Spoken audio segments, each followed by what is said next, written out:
Gallery ಬಗ್ಗೆ ಯಾರು ಮಾತಾಡಿದ್ರು ಅದು ತಪ್ಪೆ.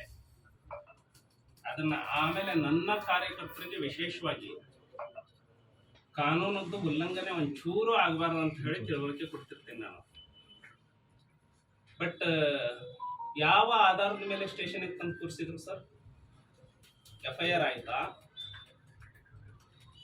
ಅದಕ್ಕೆ 307 ಕೇಸ್ಗಳಲ್ಲಿ ತಿಂಗಳಗಟ್ಟಲೆ ಅರೆಸ್ಟ್ ಆಗಲ್ಲ. ಪಿಟಿಷನ್ ಅಲ್ಲಿ ಬೆಳಿಗ್ಗೆ 6 ಗಂಟೆಗೆ ಹೋಗಿ ತಂದು ಹೆಂಗ್ ಕೂರಿಸ್ತಾರ ಸರ್ ಸ್ಟೇಷನ್ಗೆ? ಇದು ಸರಿನಾ?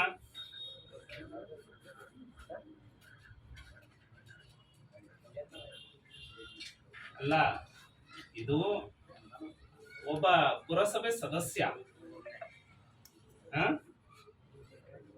ಆಯ್ತು, ಈಗ ನನ್ನ ಬಗ್ಗೆ ಯಾರ್ಯಾರು ಮಾತಾಡಿದಾರೆ ಎಲ್ಲಾ ವಿಡಿಯೋ ಕೊಟ್ಟು ಹೋಗ್ತೀನಿ. ಈಗ ತಂದು ಕೂರಿಸ್ಬೇಕು ನೀವು. ಅಲ್ಲ ಈಗ ಅಲ್ಲ ಸರ್, ನಾವ್ ಹೇಳೋದು ಪೊಲೀಸರು ಜನರ ಪರವಾಗಿ ಇರ್ಬೇಕು ತಾನೆ, ಏನ್ ತೊಂದರೆ ಕೊಡಾಕಿರ್ಬೇಕು. ಮತ್ತೆ ಅವ್ರನ್ನ ತಂದು ಕೂರಿಸಿದಂಗೆ ಇವ್ರನ್ನ ತಂದು ಕೂರಿಸ್ಬೇಕಲ್ಲ. ಹೆಂಗ ತಂದ್ರು ಮತ್ತೆ ಹೆಂಗ ಬಿಟ್ರು?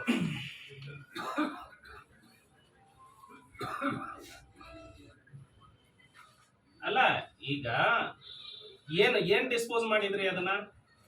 6 ಗಂಟೆಗೆ ತಂದು ಕೂರಿಸೋದಕ್ಕೆ ಏನ್ ಅಧಿಕಾರ ಕೊಟ್ಟಿದೆ ಕಾನೂನು ನಿಮ್ಗೆ? ಸರ್, ಅವನ್ನ ಇಲ್ಲಿಗಲ್ ಡಿಟೆನ್ಷನ್ ಮಾಡಿದಾರ ಸರ್ ಸ್ಟೇಷನ್ ಅಲ್ಲಿ. ಅವನ್ನ ಒಳಗೆ ತಂದು ಹೆಂಗ್ ಕೂರಿಸಿದ್ರು? ಅಲ್ಲ, ಪೊಲೀಸರು ಒಳಗೆ ತಂದು ಹೆಂಗ್ ಕೂರಿಸಿದ್ರು? ಎನ್ಕ್ವೈರಿಗೆ ಕರೆಸಿದ್ರೆ ಈಗ PSI ಬರ್ತಾರೆ 10:15, 6 ಗಂಟೆಗೆ ತಂದು ಅಪರಾಧಿನ ಕೂರಿಸಿದಂಗೆ ಕೂರಿಸ್ತಾರೆ. ಹೆಂಗ್ ಕೂರಿಸಿದ್ರು? ಆಯ್ತು, ಇಲ್ಲಿಂದ ಲಕ್ಷ್ಮಣ ಸವದಿ ಅವ್ರ ಮನೆಗೆ ಕಳಿಸ್ತಾರೆ. ಏನು ಏಜೆಂಟ್? ಇದು ಪೊಲೀಸ್ ಸ್ಟೇಷನ್ ಅನ್ನೋದು ಲಕ್ಷ್ಮಣ ಸವದಿ ಅವರಿಗೆ ಏಜೆಂಟ್ ಗಿರಿ ಆಗಿದೆಯಾ?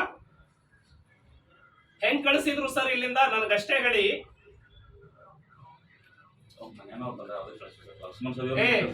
ನಾನ್ ನಿಮ್ ಜೊತೆ ಮಾತಾಡ್ತಾ ಇಲ್ಲ. ಸ್ಟೇಷನ್ನಿಗೆ ಒಬ್ಬ ಜನಪ್ರತಿನಿಧಿನ ತಂದು ಕೂರಿಸ್ತೀರಿ, ಕೌನ್ಸಿಲರ್ನ. ಇಲ್ಲಿಂದ ಲಕ್ಷ್ಮಣ ಸವದಿ ಅವ್ರ ಮನೆಗೆ ಕಳಿಸ್ತೀರಿ.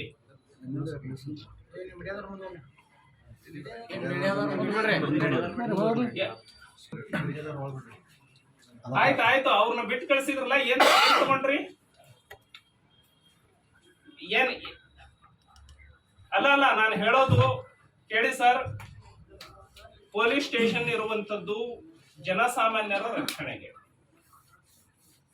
ನೀವು ಯಾರ್ದೋ ಏಜೆಂಟ್ ತರ ಈ ಪೊಲೀಸ್ ಸ್ಟೇಷನ್ ಕೆಲಸ ಮಾಡತ್ತೆ ಅಂದ್ರೆ ನಾವು ಕೇಳೋದಕ್ಕೆ ಸರಿ ಅರ್ಥ ಇಲ್ಲ.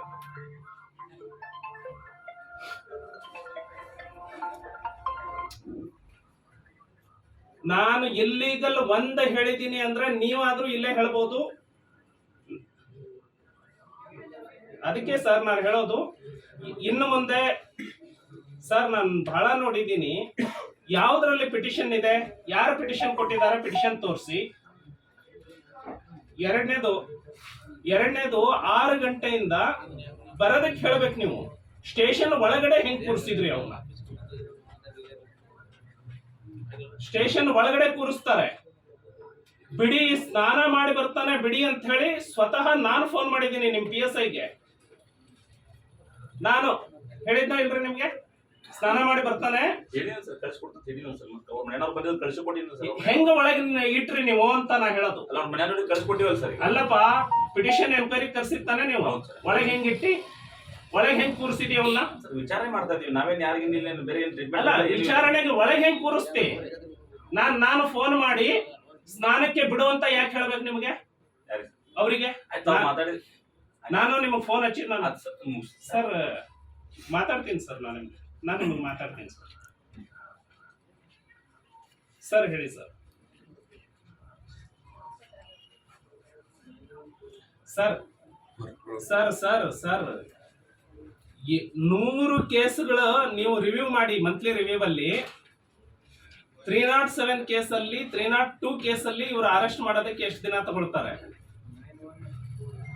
ಅದು ಏನೋ ಅದು ಸುಳ್ಳು ಅಂತ ಹೇಳ್ತಾನೆ, ನನ್ನ ಬಾಯಿಂದ ಅಂತ ವರ್ಡೇ ಬಂದಿಲ್ಲ ಅಂತ ಹೇಳ್ತಾನೆ ಮನುಷ್ಯ. ನಾನು ಯಾಕೆ ಮಾತಾಡ್ಲಿ ಸರ್ ಬೇರೆಯವ್ರ ಬಗ್ಗೆ ಅಂತ? ನಿಮ್ಮ ಹತ್ರ ಎವಿಡೆನ್ಸ್ ಇಲ್ಲ, ನೀವು FIR ರಿಜಿಸ್ಟರ್ ಮಾಡಿಲ್ಲ. ತಂದವನ್ನ ಯಾವ ಆಧಾರದ ಮೇಲೆ ಕೂರಿಸಿದ್ರಿ? ನಾನು ಅಷ್ಟೇ ಕೇಳೋದು. ಪೊಲೀಸರು ಎನ್ಕ್ವೈರಿ ಕರೆಸಿದ್ರೆ ಅವನು ಎನ್ಕ್ವೈರಿಗೆ ಬಂದು ನಿಲ್ಲಬೇಕಿತ್ತು. ಒಳಗೆ ಹೆಂಗ್ ಕೂತ ಅವನು? ನಾನು ನಿಮ್ಮ ಸರ್ ಕೇಳಿ, ನಿಮ್ಮ PSIಗೆ ಫೋನ್ ಮಾಡಿ 6 ಗಂಟೆಗೆ ತಂದಿದೀಯಪ್ಪ, ಬ್ರಷ್ ಮಾಡಿಲ್ಲ ಆತ, ಸ್ನಾನ ಮಾಡಿ ಬರ್ತಾನೆ, ಕಳಿಸು ಅಂದ್ರೆ ಕಳಿಸಿಲ್ಲ. ಯಾವ ಅಧಿಕಾರ ಇದೆ ನಿಮ್ PSIಗೆ ಇಟ್ಕೊಳ್ಳಿಕ್ಕೆ? ನನ್ ಕಂಪ್ಲೇಂಟ್ ಇದೆ ನಿಮ್ಮ ಮೇಲೆ. ನೀವು ಇಮಿಡಿಯೇಟ್ ಆಗಿ ಎನ್ಕ್ವೈರಿ ಮಾಡಿ. ನಿಮ್ಮ PSIಗೆ ಸ್ವತಃ ನಾನು ಫೋನ್ ಮಾಡಿದೆ. ಸರ್ ಕೇಳಿ ಸರ್ ಪ್ಲೀಸ್. ನಿಮ್ಮ PSIಗೆ ನಾನು ಸ್ವತಃ ಫೋನ್ ಮಾಡಿ, ಅವನು ಸ್ನಾನ ಮಾಡಿ ಬರ್ತಾನೆ, 6 ಗಂಟೆಯಿಂದ ಒಳಗ್ ಕೂರಿಸಿದಿರಿ, ಎನ್ಕ್ವೈರಿಗೆ ಒಳಗ್ ಕೂರಿಸೋದಕ್ಕೆ ಅಧಿಕಾರ ನಿಮಗೆ ಪೊಲೀಸರಿಗಿಲ್ಲ, ಬಿಟ್ಟು ಕಳಿಸಿ ಅಂತ ಹೇಳಿದೆ. ಬಿಡ್ಲಿಲ್ಲ.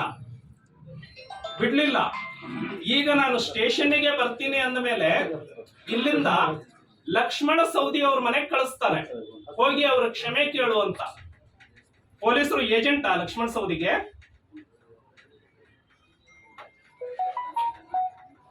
ಅಲ್ಲ, ನನಗೆ ಉತ್ತರ ಕೊಡಿ ಇಷ್ಟೇ. ಇವ್ರು ನಾನು ಹೇಳಿದ ಮೇಲೆ ಯಾಕೆ ಬಿಡ್ಲಿಲ್ಲ? ನಾನು ಹೇಳಿದ ಮೇಲೆ ಯಾಕೆ ಬಿಡ್ಲಿಲ್ಲ ಅಂದ್ರೆ ಒಳಗ್ ಕೂರ್ಸೋದಕ್ಕೆ ಇವ್ರಿಗೇನು ಅಧಿಕಾರ ಇತ್ತು?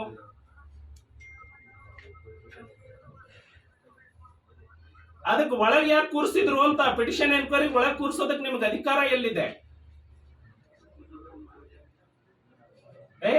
ಎನ್ಕ್ವೈರಿ ಕರಿಬೇಕ್ರಿ ನೀವು, ಕೂರಿಸೋದಕ್ಕೆ ನಿಮ್ಗೆ ಅಧಿಕಾರನೇ ಇಲ್ಲ.